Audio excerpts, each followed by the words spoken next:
یہ قرآن ایک بابرکت کتاب ہے جسے ہم نے آپ صلی اللہ علیہ وسلم پر نازل کیا تاکہ لوگ اس پہ غور اور فکر کریں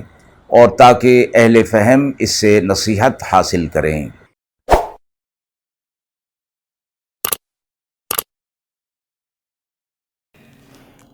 بسم اللہ الرحمن الرحیم۔ السلام علیکم ورحمۃ اللہ وبرکاتہ۔ ناظرین کرام، درس قرآن مجید کے آج کے اس پروگرام میں ہم سورۃ التوبہ کی آیت نمبر 84 کا ترجمہ اور تفسیر پیش کر رہے ہیں، اور آخر میں پوچھے گئے سوال کا جواب ہوگا۔ اعوذ باللہ من الشیطان الرجیم،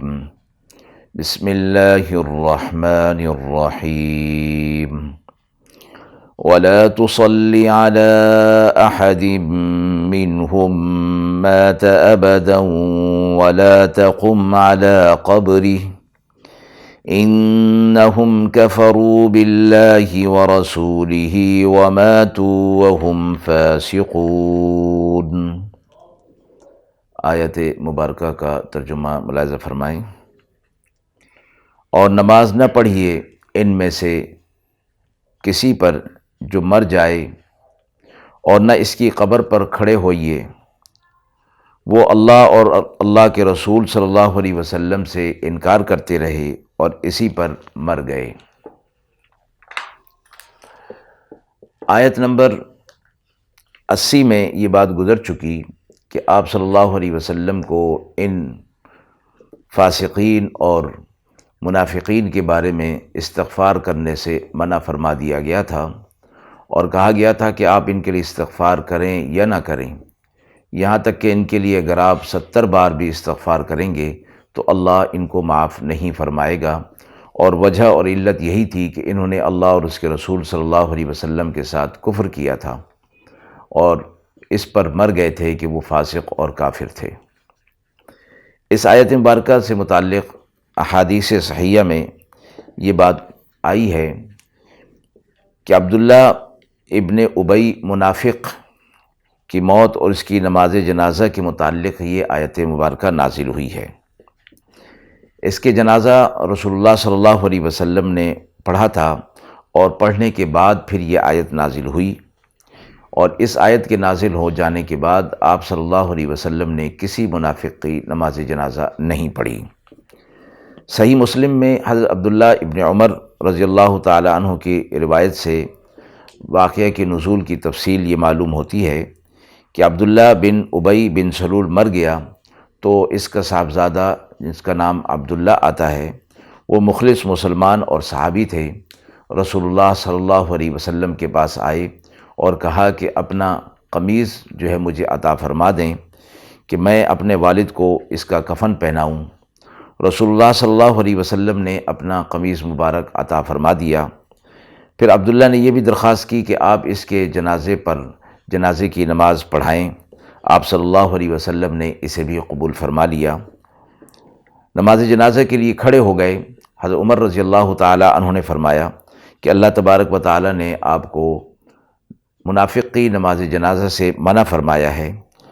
آپ صلی اللہ علیہ وسلم نے فرمایا، اللہ رب العزت نے مجھے اختیار دیا ہے کہ میں ان کے لیے مغفرت کروں یا نہ کروں، اور آیت میں 70 بار جو استغفار کرنے کی بات ہے، اگر میں 70 مرتبہ سے زیادہ بھی استغفار کر سکتا ہوں، اس کا مجھے اختیار دیا گیا ہے۔ اور اس کی جو مثال اور حوالہ ہے وہ پچھلی آیت نمبر 80 ہے، استغفر لہم او لا تستغفر لہم۔ پھر رسول اللہ صلی اللہ علیہ وسلم نے اس کی نماز جنازہ پڑھائی۔ نماز جنازہ کے بعد یہ آیت نازل ہوئی، ولا تصلی علی احد، آیت نمبر 84۔ اس کے نازل ہو جانے کے بعد، جس میں آپ صلی اللہ علیہ وسلم کو واضح صراحتاً فرما دیا گیا تھا کہ آپ کسی کی منافق کی نماز جنازہ نہیں پڑھیں گے اور نہ ہی ان کی قبر پر کھڑے ہوں گے بطور دعا اور استغفار کے۔ چنانچہ اس آیت کے نزول کے بعد آپ صلی اللہ علیہ وسلم نے کسی منافق کی نماز جنازہ نہیں پڑھی۔ یہ فرمایا گیا کہ آپ صلی اللہ علیہ وسلم تو نماز جنازہ کے لیے تیار ہو گئے تھے۔ حضرت عمر رضی اللہ تعالی عنہ نے آپ صلی اللہ علیہ وسلم سے فرمایا کہ اللہ رب العزت نے آپ صلی اللہ علیہ وسلم کو منافق کی نماز جنازہ سے منع فرمایا ہے، جبکہ یہ آیت ابھی نازل نہیں ہوئی تھی۔ تو حضرت عمر رضی اللہ تعالی عنہ کے جواب میں آپ صلی اللہ علیہ وسلم نے ان سے فرمایا تھا کہ مجھے اللہ نے اختیار دیا ہے۔ تو نماز جنازہ کی بات نہیں تھی، استغفار کی بات تھی، اور مفسرین فرماتے ہیں کہ نماز جنازہ دراصل کسی کی استغفار کے لیے ہی دعا ہوتی ہے، اور اس کی شکل جو ہے وہ نماز کی رکھی گئی ہے۔ اس لیے حضرت عمر رضی اللہ تعالیٰ عنہ نے فرمایا کہ اللہ تبارک و تعالیٰ نے ان کے استغفار سے آپ کو منع فرمایا ہے، اور آیت مذکورہ یعنی آیت نمبر 84 میں واضح فرما دیا گیا کہ وَلَا تُصَلِّ عَلَىٰ أَحَدٍ، یعنی نماز نہ پڑھیے، اور وَلَا تَقُمْ عَلَىٰ قَبْرِي، اور نہ ان کی قبر پر بطور دعا اور استغفار کے کھڑے ہوئیے۔ تو اس کے بعد آپ صلی اللہ علیہ وسلم نے کسی منافق کی نماز جنازہ ادا نہیں فرمائی۔ ساتھ ہی یہ فرمایا کہ آپ صلی اللہ علیہ وسلم کا اپنی قمیض عطا فرمانا اور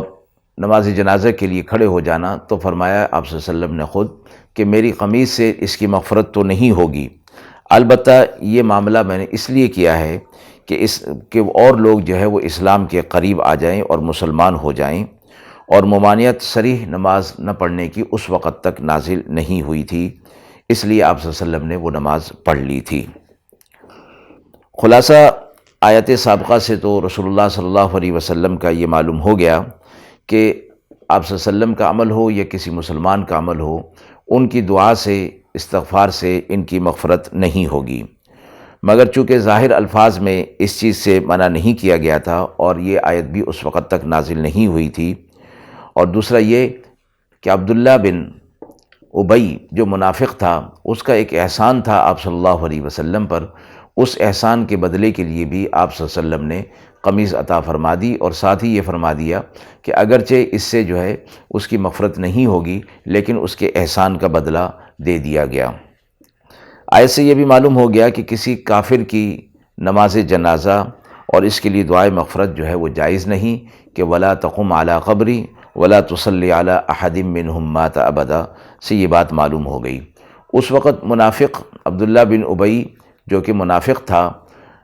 اس کا کفر جو ہے وہ چھپا ہوا تھا، اس کے بارے میں بھی فرما دیا گیا کہ اس کی نماز جنازہ نہیں ہوگی۔ تو چونکہ اس وقت اللہ رب العزت کے حکم سے منافق کی منافقت کو ظاہر کر دیا جاتا تھا، اس لیے آج کے دور میں تو کسی کی منافقت ظاہر نہیں ہوگی، اس لیے فرمایا کہ اگر کوئی منافق ہے تو اس کی نماز جنازہ تو منافق کے معلوم نہ ہونے کی وجہ سے ہو سکتی ہے، البتہ جو شخص واضح کافر ہے اس کی نماز جنازہ کسی صورت میں نہیں ہو سکتی۔ آیت سے یہ بھی معلوم ہو گیا کہ کسی کافر کے اعزاز اور اکرام کے لیے اس کی قبر پر کھڑا ہونا یا اس کی قبر کی زیارت کے لیے جانا حرام ہے، اور فرمایا کہ کسی مسلمان کا کافر رشتہ دار مر جائے اور اس کا کوئی ولی وارث نہیں ہے تو مسلمان رشتہ دار اس کو بغیر کسی رعایت مسنونہ کے گھڑے کے اندر دبا سکتا ہے، اس لیے کہ اور کوئی اس کو دفن کرنے والا موجود نہیں، یہ مسلمان اپنے مسلمانی طریقے پر نہیں بلکہ اس کو ایسے ہی زمین میں دفن کر دے گا۔ آیت مبارکہ کے حوالے سے سوال پوچھا گیا ہے کہ آپ صلی اللہ علیہ وسلم نے عبداللہ بن ابی جو کہ منافق تھا، اس کو کفن کے لیے اپنا قمیض کیوں عطا فرمایا؟ فرمایا گیا مفسرین نے کہ اس کے دو سبب ہو سکتے ہیں۔ اول یہ کہ ان کے صاحبزادہ جن کا نام حضرت عبداللہ آتا ہے، جو کہ مخلص مسلمان صحابی تھے، ان کی درخواست پر ان کی دل جوئی کے لیے ایسا کیا گیا، اور دوسرا سبب یہ بھی ہو سکتا ہے جو بخاری حدیث کی روایت میں فرمایا گیا، حضرت جابر بن رضی اللہ تعالیٰ عنہ سے منقول ہے کہ غزوہ بدر کے موقع پر جبکہ کچھ قریشی سردار گرفتار کیے گئے تو ان میں آپ صلی اللہ علیہ وسلم کے چچا حضرت عباس رضی اللہ تعالیٰ عنہ بھی تھے۔ آپ صلی اللہ علیہ وسلم نے دیکھا کہ ان کے بدن پر کرتا نہیں تھا، تو صحابہ سے ارشاد فرمایا کہ ان کو قمیض پہنایا جائے۔ حضرت عباس دراز قد تھے، عبداللہ بن ابی کے سوا کسی کا قمیض ان کے بدن پر نہ آیا، تو عبداللہ بن ابی کا قمیض لے کر رسول اللہ صلی اللہ علیہ وسلم نے اپنے چچا حضرت عباس کو پہنا دیا تھا۔ اس کے اسی احسان کا بدلہ ادا کرنے کے لیے آپ صلی اللہ علیہ وسلم نے اسے اپنا قمیض عطا فرما دیا۔ دوسری بات یہ فرمائی گئی جو حدیث مبارکہ میں ہے کہ آپ صلی اللہ علیہ وسلم نے فرمایا کہ میرا کرتا اس کو اللہ کے عذاب سے نہیں بچا سکتا، مگر میں نے یہ کام اس لیے کیا ہے کہ مجھے امید ہے کہ اس عمل سے اس کی قوم کے 1000 آدمی مسلمان ہو جائیں گے۔ چنانچہ مغازی اور بعض کتب تفاسیر میں اس واقع میں ہے کہ اس واقعے کو دیکھ کر خزرج قبیلہ کے 1000 آدمی مسلمان ہو گئے تھے۔ وآخر دعوانا ان الحمد للہ رب العالمین۔